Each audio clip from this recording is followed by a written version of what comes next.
Hello. Today I'm reading chapter 3 of my book, The Secret Garden, and it's called Across the Moor.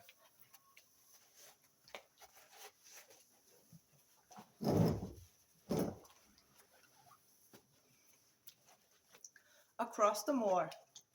She slept a long time, and when she awakened, Miss Medlock had bought a lunch basket at one of the stations, and they had some chicken and cold beef and bread and butter and some hot tea. The rain seemed to be streaming down more heavily than ever, and everybody in the station wore wet and glistering waterproofs. The guard lighted the lamps in the carriage, and Miss Medlock cheered up very much over her tea and her chicken and beef. She ate a great deal and afterward fell asleep herself, and Mary sat and stared at her and watched her fine bonnet slip on the side until she herself fell asleep, once more in the corner of the carriage, lulled by the splashing of the rain against the windows.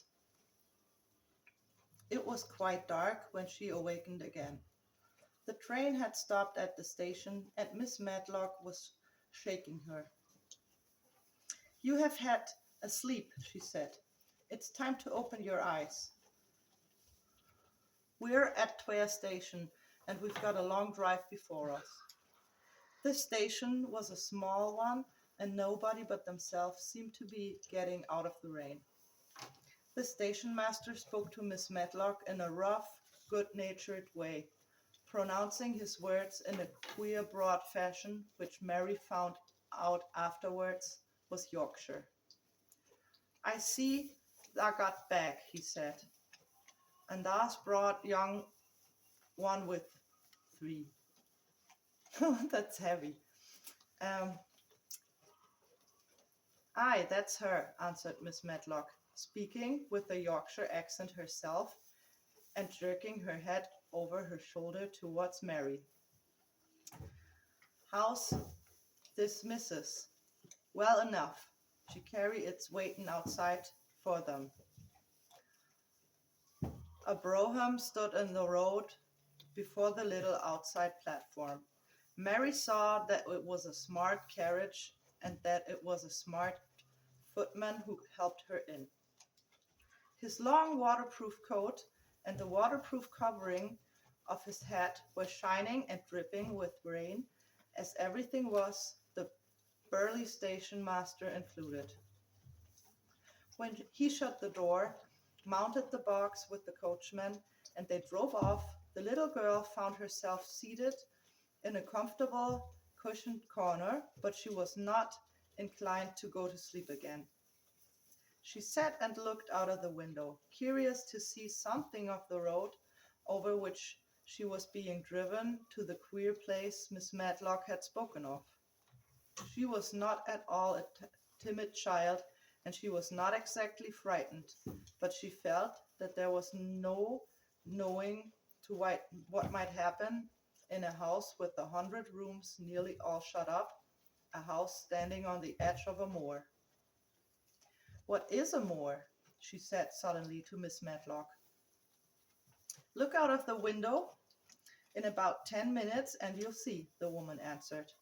"We've got to drive 5 miles across Missel Moor before we get to the manor.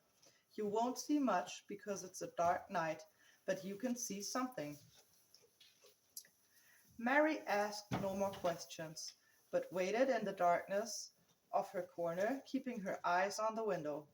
The carriage lamps cast rays of light and little distance ahead of them, and she caught glimpses of the things she passed. After they had left the station, they had driven through a tiny village, and she had seen whitewashed cottages and the lights of a public house.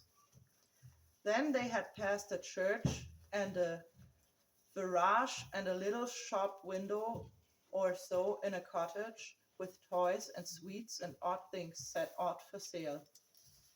Then they were on the high road, and she saw hedges and trees.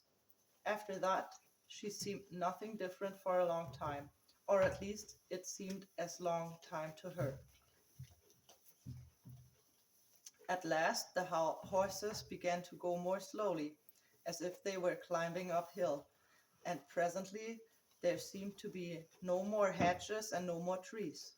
She could see nothing, in fact, but a dense darkness on either side. She leaned forward and pressed her face against the window just as the carriage gave a big jolt.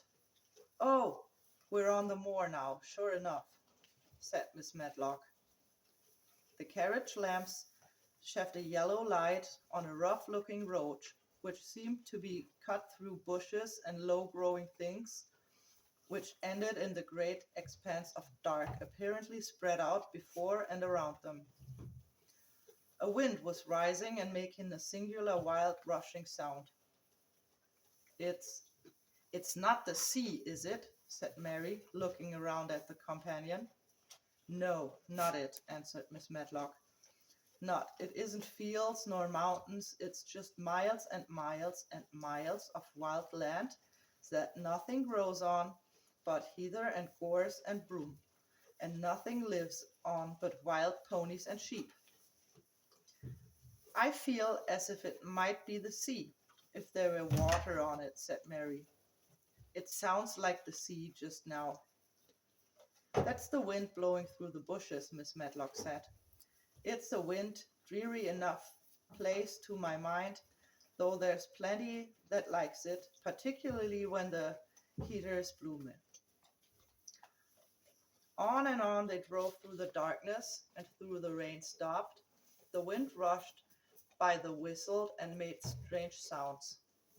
The road went up and down, and several times the carriage passed over a little bridge beneath, which water rushed very fast with a great deal of noise. Mary felt as if the drive would never come to an end, and that the wind, bleak moor was a wide expanse of black ocean, through which she was passing on a strip of dry land. "I don't like it," she said to herself. "I don't like it." And she pinched her thin lips more tightly together. The horses were climbing up a hilly piece of road when she first caught sight of a light. Miss Medlock saw it as soon as she did and drew a long sigh of relief. "Oh, I'm glad to see that bit of light twinkling," she exclaimed. "It's the light in the woods window. We shall get a good cup of tea after a bit, at all events." It was after a bit, as she said, for when the carriage passed through the park gates, there was still 2 miles of avenue to drive through, and the trees, which nearly met overhead, made it seem as if they were driving through a long, dark vault. They drove out of the vault into a clear space and dropped before an immense, long but low-built house, which seemed to ramble round a stone court. At first Mary thought that there were no lights at all in the windows. But as she got out of the carriage and saw the one room in a corner upstairs showed a dull glow. The entrance door was a huge one made of massive, curiously shaped panels of oak, studded with big iron nails and bound with great iron bars. It opened into an enormous hall, which was so dimly lighted that the faces in the portraits on the wall and the figures on the suits of armor made Mary feel that she did not want to look at them. As she stood in the stone floor, she looked a very small, odd little black figure, and she felt as small and lost and odd as she looked. A neat, thin old man stood near the manservant who opened the door for them. "You are to take her to her room," he said in a husky voice. "He doesn't want to see her. He's going to London in the morning." "Very well, Mr. Pitcher," Miss Medlock answered. "So long as I know that's expected of me, I can manage." "What's expected of you, Miss Medlock," Mr. Pitcher said, "is that you make sure that he's not disturbed and that he doesn't see what he doesn't want to see." And then Mary Lennox was led up a broad staircase, and down a long corridor, and up a short flight of steps, and through another corridor and another, until a door opened in a wall, and she found herself in a room with a fire in it and a supper on the table. Miss Medlock said unceremoniously, "Well, here you are. This room and the next are where you live, and you must keep to them. Don't you forget that." And it was in this way Mistress Mary arrived at Misselthwaite Manor, and she had perhaps never felt quite so contrary in all her life. Chapter 4. Martha. When she opened her eyes in the morning, it was because a young housemaid had come into her room to light the fire and was kneeling on the hearthrug, raking through the cinders noisily. Mary lay and watched her for a few moments and then began to look about the room. She had never seen a room at all like it, and thought curiously and gloomy. The walls were covered with tapestry with a forest scene embroidered on it. There were fantastically dressed people under the trees, and in the distance there was a glimpse of the turrets of a castle. There were hundreds and hunters and horses and dogs and ladies. Mary felt as if she were in the forest with them. Out of a deep window she could see a great climbing stretch of land which seemed to have no trees on it, and it looked rather like an endless, dull, purplish sea. "What is that?" she said, pointing out of the window. Martha, the young housemaid, who had just risen to her feet, looked and pointed also. "That right there?" she said. "Yes, that's the Moor," with a good-natured grin. "Don't you like it?" "No," answered Mary. "I hate it."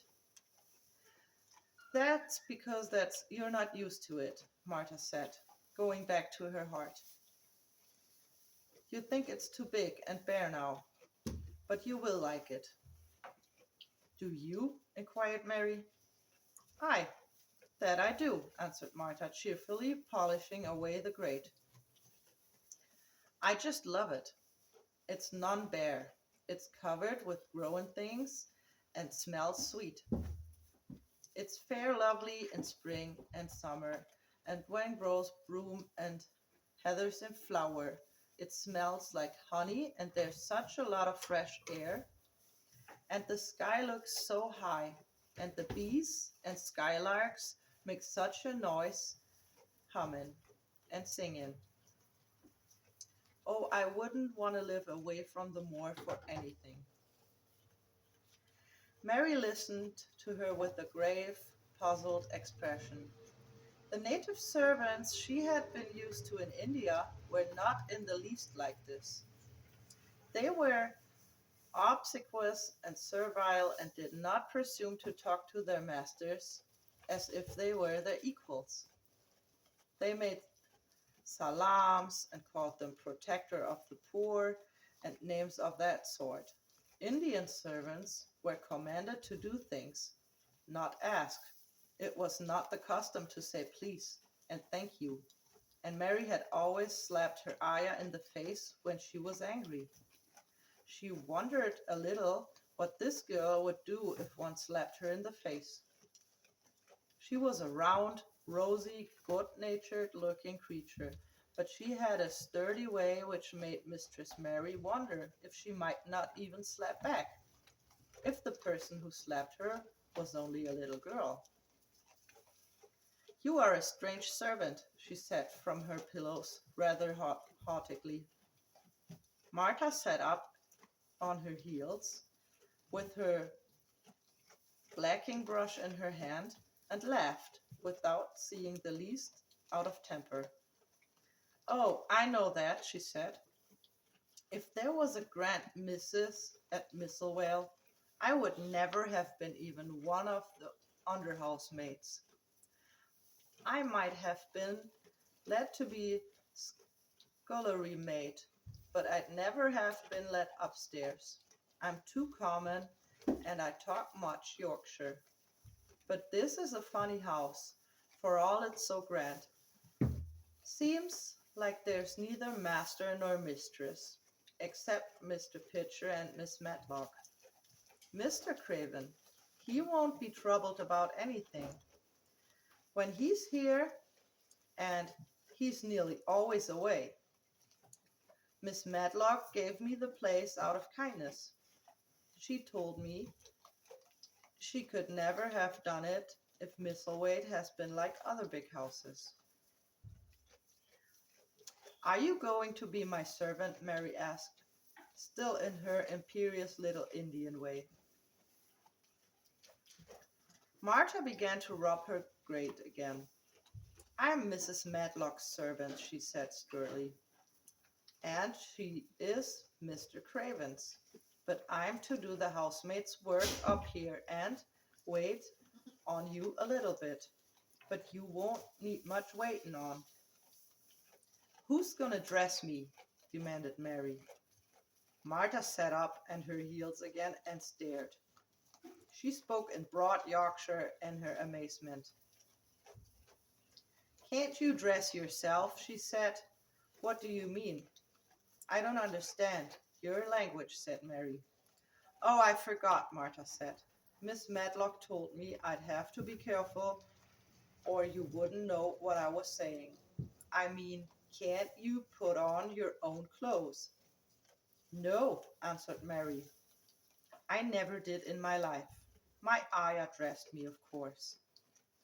Well, said Martha, evidently not in the least aware that she was impudent. It's time you should learn. You cannot begin younger. It'll do three good to wait on this a bit. My mother always said she couldn't see my grandpeople children didn't turn out fair fools. What with nurses and being washed and dressed and took out to walk as if they was puppies. It is different in India, said Mistress Mary. She couldn't scarcely stand this. But Martha was not all crushed.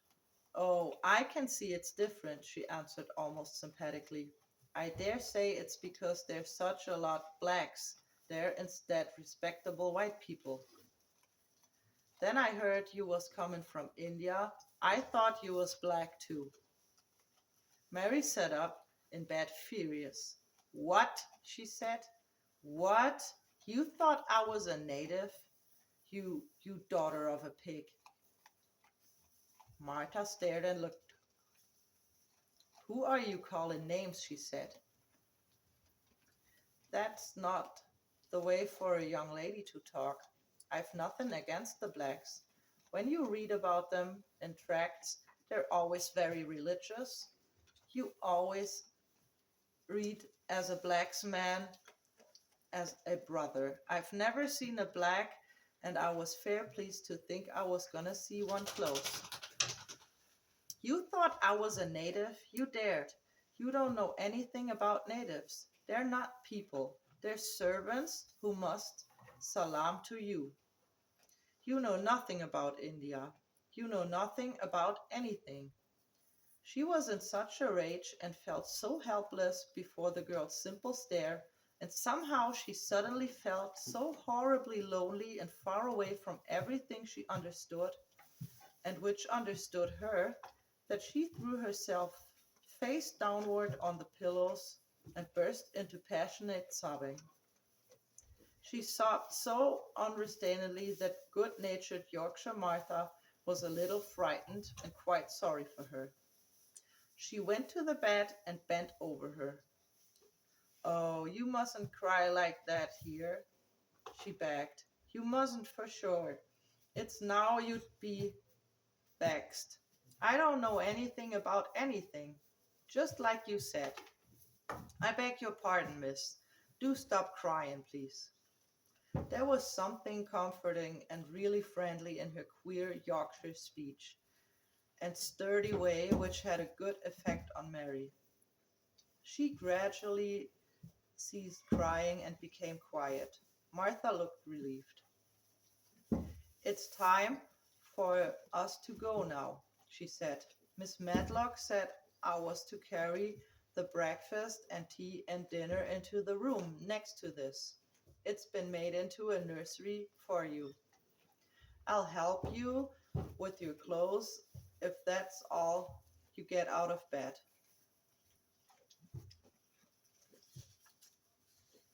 When Mary at last decided to get up, the clothes Martha took from the wardrobe were not the ones she had worn when she arrived the night before with Miss Matlock. Those are not mine, she said. Mine are black. She looked at the thick white wool coat and dress over and added with cool approval, those are nicer than mine. These are the ones you must put on, Martha answered. Mr. Craven ordered Miss Matlock to get 'em in London. He said, I won't have a child dressed in black wandering about like a lost soul, he said. It would make the place sadder than it is. Put color on her. Mother, she said she knew what he meant. Mother always knows what a man means. She doesn't hold with black Herschel. Oh, dieser Akzent ist krass. I just said the Yorkshire accent is even harder to read if you're learning to read in English. Okay, let's go on. I hate black things, said Mary. The dressing process was one which taught them both something. Martha had buttoned up her little sisters and brothers, but she had never seen a child who stood still and waited for another person to do things for her as if she had neither hands nor feet of her own. Why doesn't you put on your shoes? She said when Mary quietly held out her foot. My ayah did it, answered Mary, staring. It was the custom. She said that very often. It was the custom. The native servants were always saying it. If one told them to do a thing their ancestors had not done for 1,000 years, they gazed at one midly and said, it is not the custom. And one knew that was the end of the matter. It had not been the custom that Mistress Mary should do anything but stand and allow herself to be dressed like a doll. But before she was ready for breakfast, she began to suspect that her life at Misselthwaite Manor would end by teaching her a number of things quite new to her. Things such as putting on her own shoes and stockings and picking up things she let fall. If Martha had been a well-trained fine young lady's maid, she would have been more subservient and respectful, and would have known that it was her business to brush hair and button boots and pick things up and lay them away. She was, however, only an untrained Yorkshire rustic who had been brought up in a moorland cottage with a swarm of little brothers and sisters who had never dreamed of doing anything but waiting on themselves and on the younger ones who were either babies in arms or just learning to toddle about and tumble over things. If Mary Lennox had been a child who was ready to be amused, she would perhaps have laughed at Martha's readiness to talk, but Mary only listened to her coldly and wondered at her freedom of manner. At first, she was not at all interested, but gradually, as the girl rattled on in her good-tempered, homely warmth, Mary began to notice what she was saying. There's 12 of us, and my father only gets 16 shilling in a week. I can tell you, my mother put to great porridge for them all. They tumble about on the moors and play there all day, and mother says the far the more fattens them. She says she believes they eat the grass same as wild ponies do. Our Dickon, he's 12 years old and he's got a young pony he calls his own. Where did he get it? Asked Mary. He found it on the moor with its mother when it was a little one, and he began to make friends with it and gave him bits of bread and pluck young grass for it. And it got to like him, so it follows him around and lets him get on his back. Dickon's a kind lad and animals like him. Mary had never possessed an animal pet of her own and had always thought she would like one. So she began to feel a slight interest in Dickon, and as she had never before been interested in anyone but herself, it was the drawing of a healthy sentiment. When she went into the room, which had been made into a nursery for her, she found what it was rather like the ones she had slept in. It was not a child's room, but a grown-up person's room with gloomy old pictures on the walls and heavy old oak chairs. A table in the center was set with a good substantial breakfast. But she had always had a very small appetite, and she looked with something more than indifference at the first plate Martha set before her. I don't want it, she said. That doesn't, you don't want your porridge? Martha exclaimed entreatingly. No, you don't know what, you don't know how good it is. Put a bit, oh, trickle on you a bit of sugar.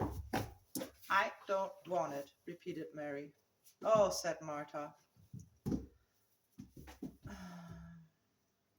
If you children was at this table, they'd eat it bare in 5 minutes. Why? Said Mary coldly. Why? Echoed Martha. Because they're scared ever had their stomachs full in their life. They're as hungry as young hawks and foxes. I don't know what it is to be hungry, said Mary, with the inevidence of ignorance. Martha looked indignant. Well, it would do you good to try it. I can see that plain enough, she said outspokenly. I've no patience with folk as sit and just stares at good bread and meat. My word, don't I wish Dickon and Phil and Jane and the rest of them had that here under their pine forest. Why don't you take it to them then? Suggested Mary. It's not mine, answered Martha, and it isn't my day out. I get my day out once a month, same as the rest. Then I go home and clean up for Mother and give her a day rest. Mary drank some tea and ate a bit toast with some marmalade. You wrap up warm and run out and play, you, said Martha. I'll do you good and give you some stomach for your meat. Mary went to the window. There were gardens and paths and big trees, but everything looked dull and wintry. Out? Why should I go out on a day like this? Well, if you don't want to get out, you have to stay in. And now that's what you're going to do? Mary glanced about her. There was nothing to do. When Miss Matlock had prepared the nursery, she had not thought of amusement. Perhaps it would be better to go and see what the gardens were like. Who will go with me? She inquired. Martha stared. You go by yourself, she answered. You have to learn to play like other children do when they haven't got sisters and brothers. Our Dickon goes off to the moor by himself and plays for hours. That's how he made friends with the pony. He's got sheep on the moor that knows him and birds and comes and eat out of his hand. However little there is to eat, he always saves a bit for birds to coax his pets. It was really this mention of Dickon which made Mary decide to go out True, she was not aware of it. There would be birds outside, true, there would not be ponies or sheep. They would be different from the birds in India, and it might amuse her to look at them. Martha found her coat and her hat for her at a pair of stout little boots, and she showed her her way downstairs. If you go round that way, that will you come to the gardens, she said, pointing to a gate in a wall of shrubbery. There's lots of flowers in summertime, but there's nothing blooming now. She seemed to hesitate a second before she added, One of the gardens is locked up. No one has been in it for 10 years. Why? Asked Mary in spite of herself. Here was another locked door added to the hundreds in the strange house. Mr. Craven had it shut when his wife died so sudden. He won't let no one go inside. It was her garden. He locked the doors and dug a hole and buried the key. There's Miss Matlock's bell ringing. I must run. After she was gone, Mary turned down the walk which led her to the door in the shrubbery. She could not help thinking about the garden which no one had been into for 10 years. She wondered that it would look like whether there were any flowers still live in it. When she had passed through the shrubbery gate and found herself in the great gardens with wide lawns and winding walks with clipped borders. There were trees and flower beds and evergreens clipped into strange shapes, and a large pool with the old gray fountain in the middle. But the flower beds were bare and wintry, and the fountain was not playing. This was not the garden which was shut up. How could a garden be shut up? You could always walk into a garden. She was just thinking this when she saw that at the end of the path she was following, there seemed to be a long wall with ivy growing over it. She was not familiar enough with England to know that she was coming upon the kitchen gardens, where the vegetables and fruit were growing. She went towards the wall and found that there was a green door in the ivy, and that it stood open. This was not the closed garden, and she could go into it. She went through the door and found that it was a garden with walls all around it, and that it was only one of several walled gardens which seemed to open into one another. She saw another open green door, revealing bushes and pathways between beds containing winter vegetable. Fruit trees were tained flat against the wall, and over some of the beds there were glass frames. The place was bare and ugly enough, Mary thought, as she stood and stared about it. It might be nicer in summer when things were green, but there was nothing pretty about it now. Presently an old man with a spade over his shoulder walked through the door leading from the second garden. He looked startled when he saw Mary, and then touched his cap. He had a surly old face, and did not seem at all pleased to see her. But then she was displeased with his garden, and wore her quite contrary expression, and certainly did not seem to all pleased to see him. What is this place? She asked.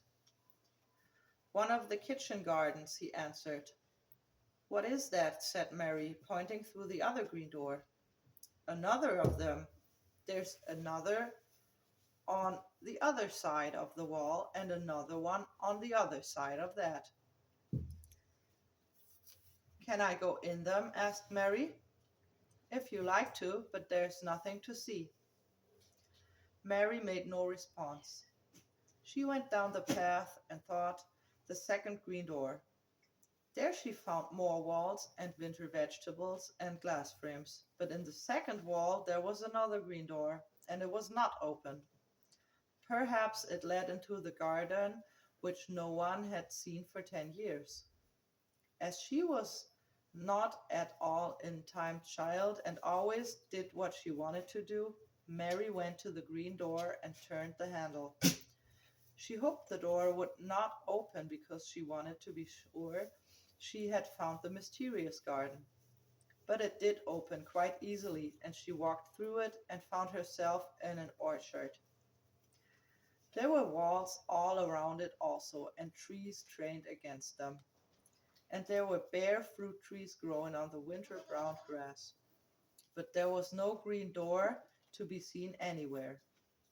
Mary looked for it, and yet when she had entered the upper end of the garden, she had noticed that the wall did not seem to end with the orchard, but to extend beyond it, as if it enclosed a place at the other side. She could see the tops of trees above the wall, and when she stood still, she saw a bird with a bright red breast sitting on the topmost branch of one of them, and suddenly he burst into his winter song, almost as if he had caught sight of her and was calling to her. She stopped and listened to him, and somehow his cheerful, friendly little whistle gave her a pleased feeling. Even a disagreeable little girl may be lonely, and the big closed house and big bare moor and big bare gardens had made this one feel as if there was no one left in the world but herself. If she had been an affectionate child who had been used to being loved, she would have broken her heart. But even though was Mistress Mary quite contrary, she was desolate, and the bright little bird brought it look into her sour little face, which was almost a smile. She listened to him until he flew away. He was not like an Indian bird, and she liked him and wondered if she should ever see him again. Perhaps he lived in the mysterious garden and knew all about it. Perhaps it was because she had nothing whatever to do that she thought so much of the deserted garden.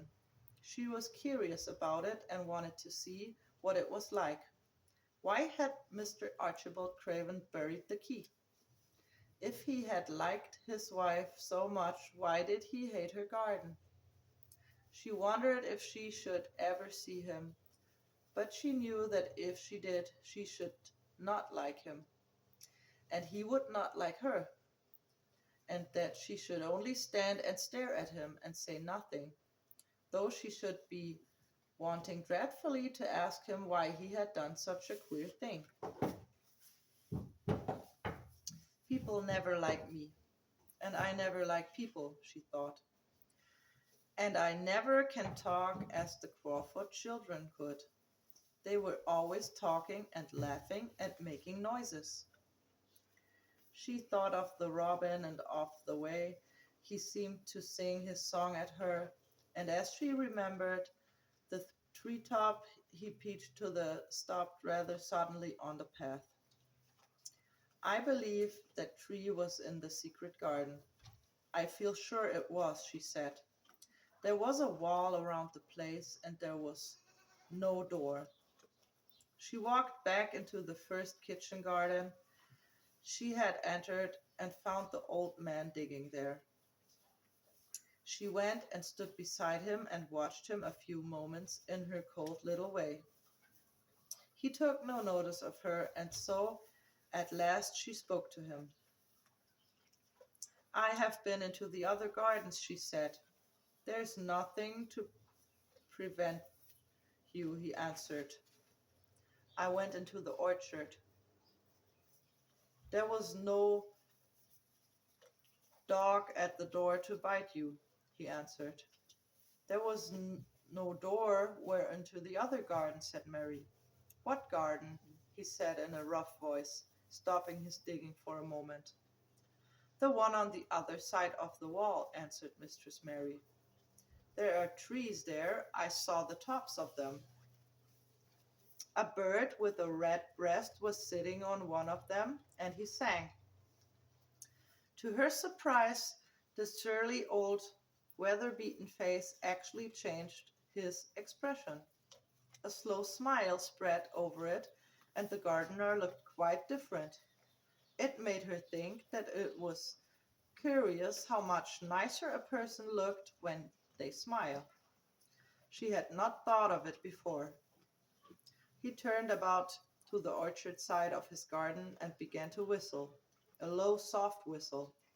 She could not understand how such a surly man could make such a nice sound. Almost the next moment, a wonderful thing happened. She heard a soft little rushing flight through the air, and it was the bird with the red breast flying to them. And he actually alighted on the big clod of earth quite near to the gardener's foot. "Here it is," chuckled the old man, and then he spoke to the bird as if he was speaking to a child. "Where have you been, you little beggar?" he said. "I've not seen you before today." "Has you begun you this early in the season? That's too forward." The bird put his tiny head on the side and looked up at him with his soft bright eye, which was like a black dewdrop. He seemed quite familiar and not the least afraid.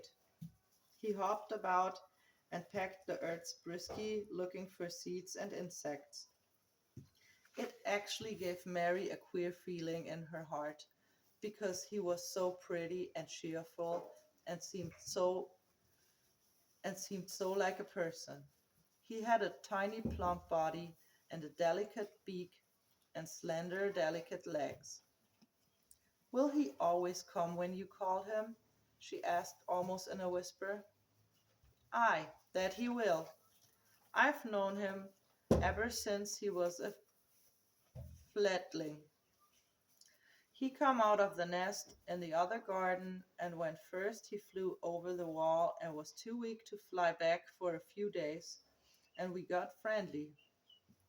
When he went over the wall again, the rest of the brood was gone, and he was lonely, and he couldn't come back to me." "What kind of a bird is he?" Mary asked. "Don't you know? He's a robin redbreast, and they're the friendliest, curious birds alive. They're almost as friendly as dogs, if you know how to get on them, on with them. Watch him pecking about there and looking round at us, and now again. He knows we're talking about him." It was the queerest thing in the world to see the old fellow. He looked at the plump little scarlet waistcoated bird as if he were both proud and fond of him. "He's a conceited one," he chuckled. "He's like to hear folks talk about him. A curious blessed me, there never was his like for curiosity and meddlin'. He's always comin' to see what I'm planning. He knows all the things Master Craven never troubles himself to find out. He's the head gardener, he is." The robin hopped about busily picking the soil, and now and then stopped and looked at them a little. Mary thought his back dewdrop eyes glazed at her with great curiosity. It really seemed as if he were finding out all about her. The queer feeling in her heart increased. "Where did the rest of the brood fly to?" she asked. "There's no knowing. The old ones turn them out to their nest and make 'em fly, and they're scattered before you know. This one was knowing one, and he knew he was lonely." Mistress Mary went a step nearer to the robin and looked at him very hard. "I'm lonely," she said. She had not known before that this was one of the things which made her feel sour and cross. She seemed to find it out when the robin looked at her, and she looked at the robin. The old gardener pushed his cap back and his bald head and stared at her a minute. Aren't you the little wench from India? He asked. Mary nodded. Then no wonder you're lonely. You'll be lonelier before that's done, he said. He began to dig again, driving his spade deep into the rich black garden soil, while the robin hopped about very busily employed. What's your name? Mary inquired. He stood up to answer her. Ben Weatherstaff, he answered, and then he added with a surly crunkle, I'm lonely myself, except when he's with me. And he jerks his thumb towards the little robin.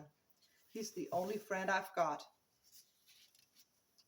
I have no friends at all, said Mary. I never had. My ayah didn't like me and I never played with anyone. It is a Yorkshire habit to say what you think with blunt frankness, and old Ben Weatherstaff, as a Yorkshire moorman. You and me are a bit alike, he said. We was wove out of the same clothes. We neither of us good looking, and we both of us as sour as we look. We've got the same nasty tempers, both of us, I'll warrant. This was plain speaking, and Mary Lennox had never heard the truth about herself in her life. Native servants always salaamed and submitted to you, whatever you did. She had never thought much about her looks, but she wondered if she was unattractive as Ben Weatherstaff, and she also wondered if she looked as sour as he had looked before the robin came. She actually began to wonder also if she was nasty-tempered. She felt uncomfortable. Suddenly, a clear, rippling little sound broke out near her, and she turned around.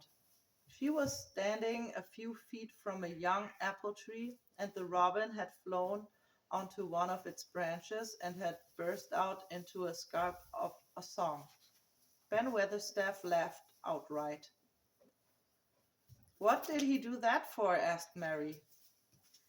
He's made up his mind to make friends with you, replied Ben.